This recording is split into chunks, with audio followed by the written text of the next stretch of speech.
ስንቴ ነው ከጉዳይ ወጣኝ ናታን፣ ስንቴ ነው ያዳንከኝ፣ ስንቴ ነው የታደግከኝ ናታን። እኔ ምንም ነገር አይደለም፣ ብቻ እድሜ ሰጥቶኝ ያንተን ውለታ ለመመለስ ያብቃኝ። አረ ችግር የለውም አባዬ።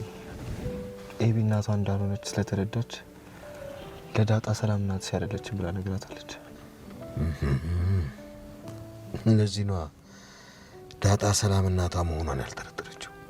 አዎ አባዬ፣ ለዛ ነው አንተ በተዘዋውሪ ነገራት ያልገባት እናቷ እንደሆነች ስለምታውቅ ነው። ለዚህ ፈጽሞ ያልጠበቀችው ነገር ነው የሆነው ማለት ነው። ለዚህ ነው ፓኒክ አታክ የገጠማት ማለት ነው።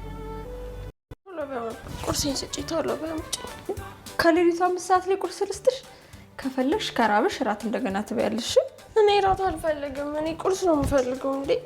እንዴ ወይ ከፈለግሽ የምሰጥሽን ራት ቁርስ ነው ብለሽ ትበያለሽ። እሺ እንግዲህ ዛሬ ከብዙ አደጋ ያወጣው ናታንን እያመሰገነ ይገኛል ጋሽ ደረጀ ማለት ነው።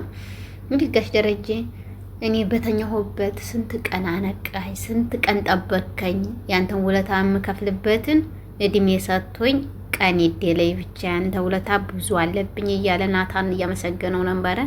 ናታንም አይ አባዬ አይገባኝም እኮ ደግሞ ግዴታ ነው እንደዚህ ያለ የሚገባኝ ልጅ አይደለሁም እያለ ደግሞ እሱ ነው ራሱ እንትን እያለ ነው ማለት ነው። እንግዲህ ብዙ ነገሮች የተጣሩበትን ነገሮች ነበሩ።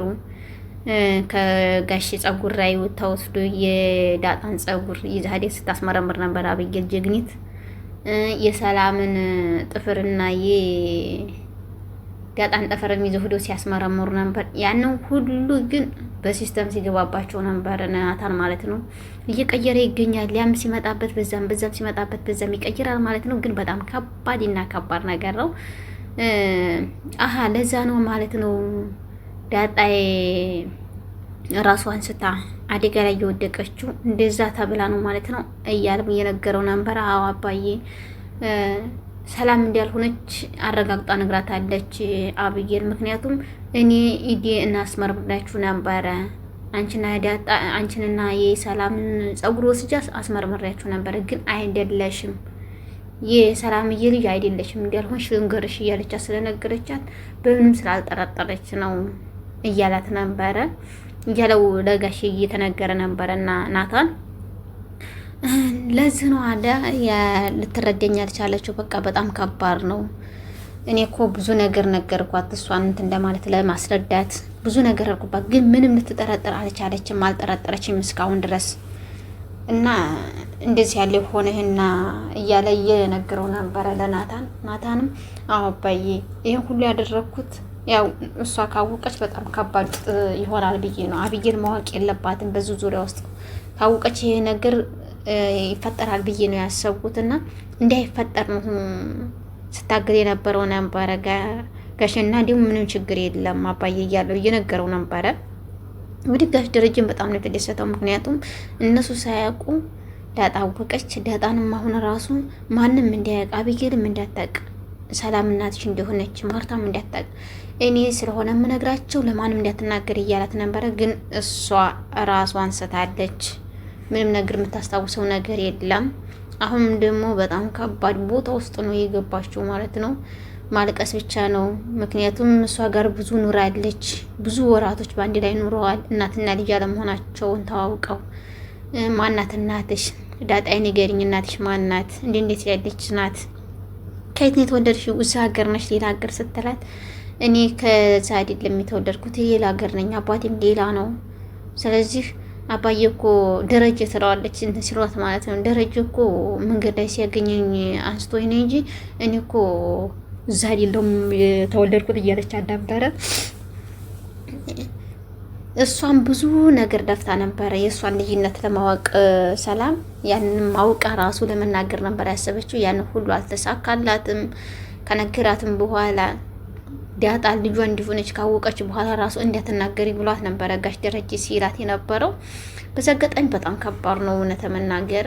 ምክንያቱም እናትነቷን ተቀበላ የ2 ሳምንት ልጅ ተጥላ እናትና አባቷን ሳታቅ አድጋ ጎዳና ላይ የ20 ዓመት ልጅ ትሆና ስትመጣ ምን ያክል ስሜት እንደሚሰማ ጎዳና ላይ ምን ያክል በተለይ የሴት ልጅ ስንት አይነት ጥቃት እንኳን ጎዳና ላይ ወድቃ አድራ ይቅርና ኑራ አድጋበት ይቅርና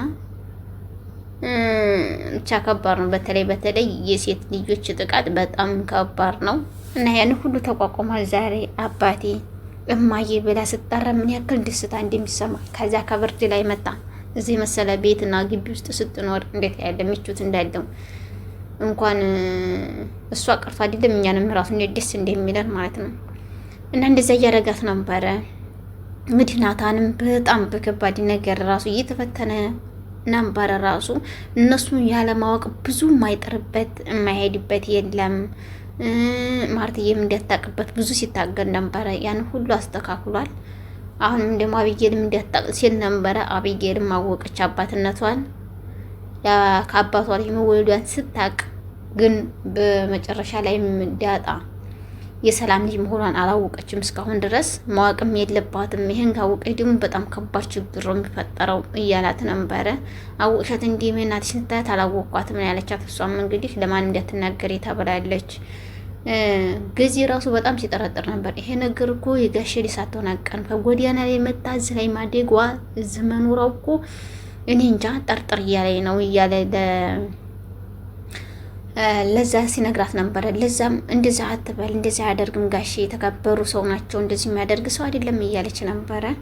እንግዲህ በዛ አጋጣሚ እውነት መናገር በጣም ይከብዳል።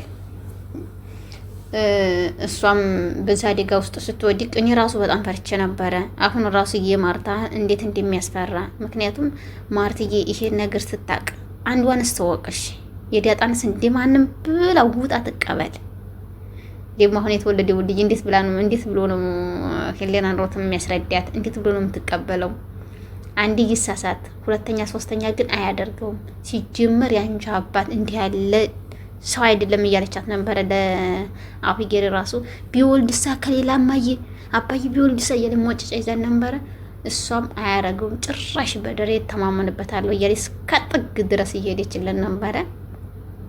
እንግዲህ እንደዚህ ያለ ታማኝ ኑሮ ይደለልን ሁላችንም። በእውነቱ ነገር በጣም የሚያስቀኑኝ እግዚአብሔርን ከምሩ ማለት ነው። እኔ የምር የእውነት ነው የሚመስለኝ ራሱ የዳጣ እንትን ማለት ብቻም ሳይሆን በቃ ቤት ሙሉ እንትን ነው የሚመስለው። ድራማ ወይም ትወና ወይም ፊልም ምናምን ሳይሆን የቤተሰብ አባል አለ አይደለ? አንድ ላይ እንዳሉ ቤተሰብ፣ የቤተሰብ ጨዋታ፣ የቤተሰብ ወሬ፣ የቤተሰብ መዝናኛ በቃ ያ ነው ይመስለኛልና እንደዛም ስትል ራሱ ማርታ እስከ ጥግ ድረስ ነው ባሏን ተማመነው እስከ ጥግ ድረስ መቼም አያደርገው ነው የምትለው። እና እንደዛ እያለች ለአቢጌል እየነገረቻት ነበረ። አቢጌልም ደግሞ ቢሆን ሳያለች እንትን እያለ ነበረ። አሁን በዛ አጋጣሚ ታኝታ አይኗን እየዳጠች ነው የተነሳችው። ወይኔ ነግቶብኛል ረፍዷል እያለች ራሱ ለዛን ቁርሴና አምጪ እያለ እየቸከቸከቻት ነበረ። እንዴት ቁርስ ታያለሽ? በአሁን ሰዓት እኮ ቁርስ የለም ወይ? አሁን እኮ ከሌሊቱ 5 ሰዓት ነው። ራትሽን ልስጥሽ፣ ከራበሽ ድጋሜ ልስጥሽ እያለቻት፣ እኔ ራቴን አልፈልግም ቁርስ ነው የምፈልገው። እና ትምህርት ቤትም እኮ ደርት እያለሽ አንቺ እኮ አሁን ቁጭ በይና እሺ ራት የሚሆነውን ቁርስ በሽ ትበይዋለሽ እያለቻት ነበረ። የሷና ወሬ ደግሞ እንዴት እንደሚያስቡ እንዴት እንደሚገለፋፈጡ የውሃና ለዛ ማለት ነው ስትላት ነበረ። ካላመሽ ነው የጨለማውን ግን አፎ ጨለማ ነው ብላ ስታሳያት ራሱ በጣም ነው ዋጨጨችው። ያን እንደዛ ሆኖ ዋይ ብላ ነው ወዲ ስዋሰለ የተሸጎጠችው ማለት ነው። እንግዲህ በዛ አጋጣሚ ፍቅር ሰላሙን አንድነቱን ይደላችሁ። ማርትዬ እንግዲህ ምንም ማድረግ አንችልም። ትግስቱን ይደልሽ። አንቺ ደግሞ እንደዚህ ስትሰሚ እዋ እንደዚህ ሆና ደንግጣለች። አሁን ደግሞ መልሰሽ ይሄን ስትሰሚ እንትና ይቅርታ ዳጣም እንደዚህ ደንግጣለች። አንቺም ደግሞ ይሄን ስትሰሚ ምን ያክል ከባድ እንደሆነ አንጠራጠርም። ግን እስከምትሰሚ ድረስ በጉጉት እንጠብቃለን። በቀጣይ ቤተሰብ በአዲስ እስከምንገናኝ መልካም ጊዜ፣ መልካም ሰዓት፣ ሰላም ሁኑ እያልኩ ከዚህ ሰናበታለሁ። ላይክ፣ ሼር፣ ሰብስክራይብ ያላደረጋችሁ ውዶችዬ አድርጉ፣ አበረታቱኝ። አዲስ ጀማሪ ነኝ። እናንተ ድጋፍ ያስፈልገኛል። ድጋፍና ጥንካሬያችሁን ብርታታችሁን አሳዩኝ እላችኋለሁ ውዶችዬ። መልካም ጊዜ ይሁን።